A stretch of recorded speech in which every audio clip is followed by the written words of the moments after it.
નમસ્કાર, હું છું આપનો દોસ્ત વિવેક જેઠવા અને વિવેક જેઠવા ઓફિશિયલ યુટ્યુબ ચેનલમાં આપ સર્વેનું હાર્દિક સ્વાગત છે. વાત કરવી છે મહુવાના દારૂ કૌભાંડ બાબતેની. પ્રામાણિક, ઈમાનદાર, નિષ્ઠાવાન નેતાઓ, ધારાસભ્યો, કોર્પોરેટરો, પોલીસ અધિકારીઓ આ બધા જ ઈમાનદાર પ્રામાણિક છે એવું કહેવાવાળાના નેતૃત્વ નીચે આજે મહદ અંશે મહુવામાં ખુલ્લેઆમ દારૂ વહેંચાઈ રહ્યો છે. એનો એક શોર્ટ પુરાવો મારે તમને આપવો છે આ વિડીયોના મારફત. મહુવાના હનુમંત હોલ છે જેની સામે મૂત્રણી આવેલી છે, એક પેશાબ જવા માટેની જનતા પ્લોટ વિસ્તાર છે અને ત્યાં સવારના સમયે અમારી ટીમ, અમારા યુવાનો દ્વારા ત્યાં જાણવામાં આવ્યું તો ગલીની અંદર બહાર 3-4 રાઉન્ડ માર્યા ત્યારે મહદ અંશે ખુલ્લી દારૂની બોટલો ખૂબ ઝાઝી જોવા મળી હતી. પહેલાં વિડીયોની અંદર નિહાળીએ કે કેટલી દારૂની બોટલ છે, શું છે શું નહીં, કયા એરિયાની અંદર છે, આખું તમને આ વિડીયોના મારફતથી બતાવીએ. વિડીયોની અંદર જેમ આપણે નિહાળ્યું તેમ મહુવાના શહેરી વિસ્તારનો એક અભિન્ન ભાગ છે જનતા પ્લોટ વિસ્તાર. મોટા પ્રમાણમાં ત્યાંથી દારૂની ખુલ્લી બોટલો, ખાલી બોટલો ખાસ તો જોવા મળી આપણને. આ દર્શાવે છે કે મહુવાની અંદર ખુલ્લે આમ દારૂ વેચાઈ રહ્યો છે. બુટલેગરો ખુલ્લે આમ કહી રહ્યા છે કે તમારે જે કરવું હોય તે કરો, તમારે જે વિડીયો મૂકવા હોય તે મૂકો, જેને રજૂઆત કરવી હોય તેને કરો, પણ અમે દારૂ ખુલ્લે આમ વેચવાના છીએ. જાહેરમાં ઘણા બુટલેગરો અમને કહે છે કે તમે જે ધારે તે કરી લો, અમે પોલીસને હપ્તા આપીએ છીએ, આવું પણ અમને લોકો કહે છે. થોડા સમય પહેલાં લગભગ મારા માનવા મુજબ 1 મહિનો પણ હજી નહીં થયો હોય, 1-1.5 મહિના જેટલો સમય હતો. આ જ વિસ્તારની અંદરથી, આ વિસ્તારની આજુબાજુની હદમાંથી 1 કિલોમીટરની વચ્ચે જ એક બુટલેગરને પકડવામાં આવ્યો હતો અને મારા માનવા મુજબ 25 જેટલી બોટલમાં પકડાયેલા હતા, પણ પછી એમાં કંઈક 10 બોટલ 15 બોટલ આગી પાછી થઈ હતી. એ પછી આજે એ જ વિસ્તારની અંદર ફરી એકવાર દારૂ મળી આવ્યો છે.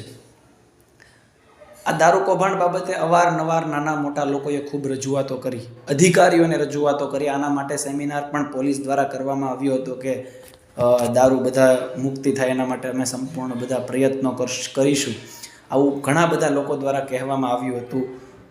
સ્ટેજ ગોઠવવામાં આવ્યો હતો, આવું બધું કરવામાં આવ્યું હતું. પણ એક સવાલ છે, શું મહુવામાં દારૂ બંધ થયો છે? બંધ થવાની વાત તો જવા દો, પણ શું કડકાઈ પણ થઈ છે દારૂ બાબતની? આ એક મહુવાની અંદર સવાલ છે. મહુવાના જે વિસ્તારની અંદરથી આજે ખુલ્લી બોટલો મળી ત્યાં રાત્રિના સમયે ખુલ્લે આમ દારૂ વહેંચાય છે, આવું ત્યાંની અમારી ટીમ દ્વારા જણાવવામાં આવ્યું છે. ખુલ્લે આમ દારૂ વહેંચાઈ રહ્યો છે. એ વ્યક્તિ પકડાય છે અને એ વ્યક્તિ પકડાય એટલે અંદર થોડું ઘણું પૈસાનું બીજું ત્રીજું સેટિંગ પણ કરે છે, એવું એના એ જ લોકો બોલે છે, જે પકડાય છે એ જ તે. પોલીસ આના માટે કેમ બેજવાબદાર ભરી રહી છે એ ખબર નથી પડતી. આના પહેલાં પણ અવારનવાર દારૂ બાબતે મેં વાત કરેલી હતી. પોલીસનો એક અધિકારી જાહેરમાં દારૂ પીતા પકડાયેલો હતો, દારૂ પીધેલી હાલતમાં પકડાયેલા હતા. તેમ છતાં પણ એ અધિકારી સામે પણ હજી જોઈએ એવી એક્શન નથી લેવાની. બધું જ પોલીસની આંખ નીચે થાય, બધું જ અધિકારીઓની આંખ નીચે થાય, તેમ છતાં પણ પોલીસ દ્વારા હજી સુધી કેમ કોઈ એક્શન લેવામાં નથી આવતી, આવું હું ખુલ્લું કહી રહ્યો છું.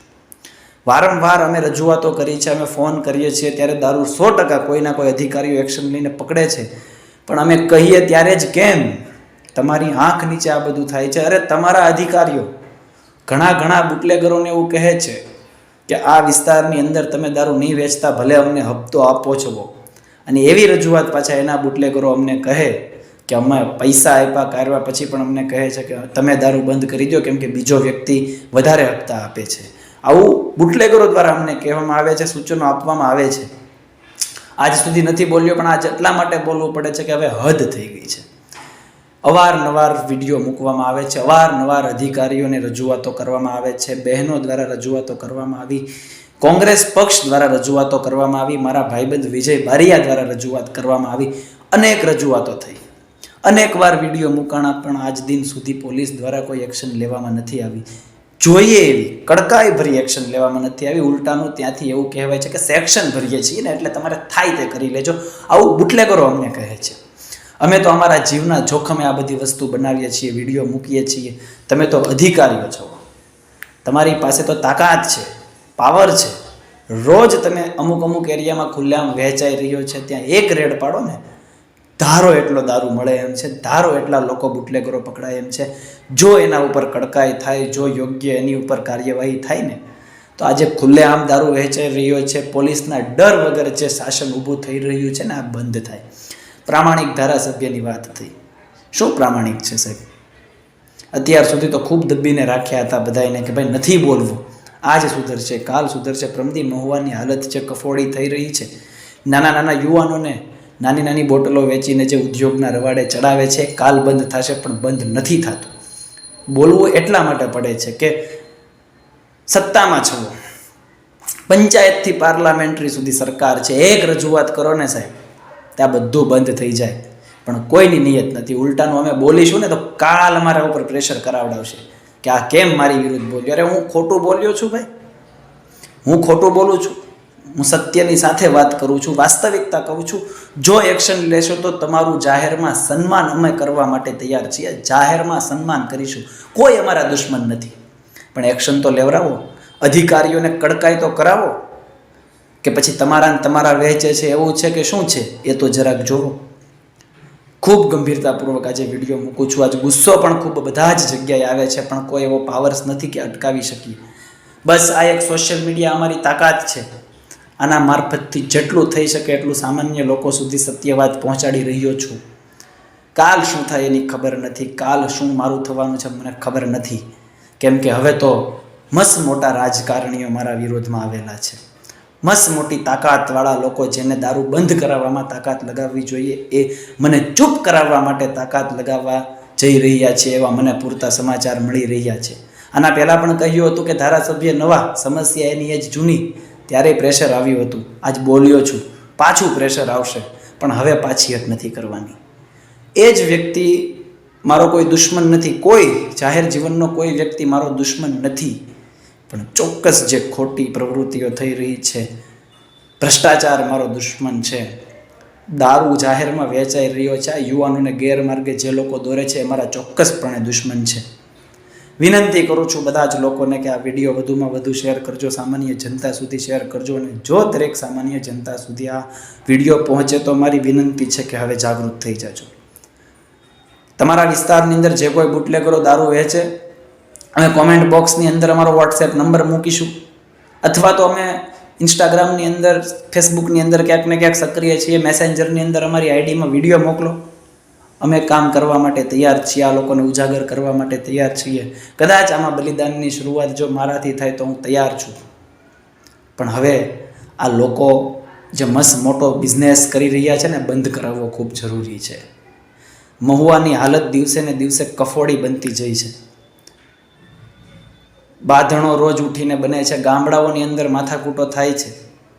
એનું કારણ માત્ર ને માત્ર જાહેરમાં વહેંચાઈ રહેલો દારૂ જ છે. અવારનવાર બોલવું પડે છે, કેમ કે દુઃખ થાય છે કે આ વિસ્તારની અંદર મોટા પ્રમાણમાં કેમ દારૂ વહેંચાઈ રહ્યો છે. પ્રામાણિક લોકો હવે તો સત્તા ઉપર આવ્યા છે. જે પ્રામાણિક લોકો આજથી 20-20 વર્ષ પહેલાં સત્તામાં કોંગ્રેસ હતી અથવા તો બીજા કોઈ પક્ષો સત્તામાં હતા, ત્યારે આ જ દારૂના મુદ્દે આંદોલન કરતા હતા. આજ એ લોકો તાકાતમાં છે. અટકાવો ને સાહેબ. ધન્યવાદ પાઠવશું, સન્માન કરશું, જરૂરિયાત પડશે તો તમને પગે પણ લાગીશું જો તમે આમાં કંઈક એક્શન લઈ શકતા હોય તો. ખુલ્લેઆમ વહેંચાઈ રહ્યો છે, એવું નથી કે અંદર ખાને વહેંચાતો હતો ને ખબર નહોતી પડતી. અત્યારે તો ખુલ્લેઆમ વહેંચાઈ રહ્યો છે. વાતો થાય છે કે એસપી સુધી હપ્તા જાય છે, જતા હોય કે નહીં એ તો જે દેવાવાળા છે એને ખબર હશે, અથવા તો જોવાવાળાને ખબર હશે કે લેવાવાળાને ખબર હશે. પણ જો જતા નથી તો આજ કેમ ખુલ્લેઆમ વહેંચાઈ રહ્યો છે? કેમ પોલીસ એક્શન નથી લેતી? મહુવાની અંદર કેટલા બુટલેગરો છે એની યાદી પોલીસ પાસે છે જ. પોલીસે તો ખાલી એની ઉપર એક્શન લેવાની છે. ક્યાં વહેંચાય છે એ પણ પોલીસની પાસે છે, માત્ર એક્શન લેવાની છે. રથયાત્રા સુધીનો સમય છે મહુવા પોલીસ પાસે. બાકી આગળના દિવસોની અંદર જે કાર્યવાહી થશે, પોલીસ કચેરીએ જે વસ્તુ થશે એના જવાબદાર હવે તો માત્ર ને માત્ર કર્મચારીઓ જ રહેશે, ત્યાંના અધિકારીઓ જ રહેશે. વિવેક જેઠવાને ગોતવા માટે કોઈ ખોટી મહેનત કરતા નહીં, ખોટા ધક્કા ખાતા નહીં. વિવેક જેઠવા એક દિવસ મહુવામાં તો એક દિવસ ભાવનગરમાં તો એક દિવસ તળાજામાં તો એક દિવસ સિહોરમાં. હું વિસ્તારોમાં ફરતો રહું છું. જ્યારે પણ ઈચ્છા પડે ત્યારે મારા વોટ્સએપ નંબર ખુલ્લા જ છે. મેસેજ કરી આપજો, જાહેરમાં આવી જઈશ. કોઈ ડર નથી, હું ખોટો નથી. હું તમને સહકાર દેવા પણ તૈયાર છું જો તમે સારી કાર્યવાહી કરશો. અને જો તમે કોઈ એક્શન નહીં લેશો તો તમારો વિરોધ કરવા માટે પણ હું સૌથી પહેલો આવીશ. આવું હું આ વિડીયોના માધ્યમથી ખુલ્લું કહું છું. અને છેલ્લી વખત કહું છું, જે થશે એની જવાબદાર પોલીસ તંત્ર બનશે. પરિવાર એટલા માટે જ છોડ્યો છે કે આ વિસ્તારની અંદર કોઈ અનૈતિક પ્રવૃત્તિઓ ન થાય. એટલા માટે ફરી વખત કહું છું કે જવાબદાર કર્મચારીઓ રહેશે. જેના ઈશારે થતું હશે ને જોયું જશે, પણ હવે જે લડત ચાલુ થશે એ જોવા જેવી થશે. અને આના માટેના સંપૂર્ણ જવાબદાર હજી પણ કહું છું કે આગળ હું જે કરીશ, માત્ર ને માત્ર આ છેલ્લા 10 દિવસનો ટાઈમ આપી રહ્યો છું. આ વિડીયો પછીના 10 દિવસની અંદર જે કરવું હોય તે કરજો, એક્શન લેજો. જો બંધ થાય તો સારી વાત છે. સન્માન કરવા માટે વિવેક જેઠવા જાહેરમાં આવશે. જેવી રીતે અત્યારે બોલી રહ્યો છું ને એવી રીતના સન્માન પણ કરીશ.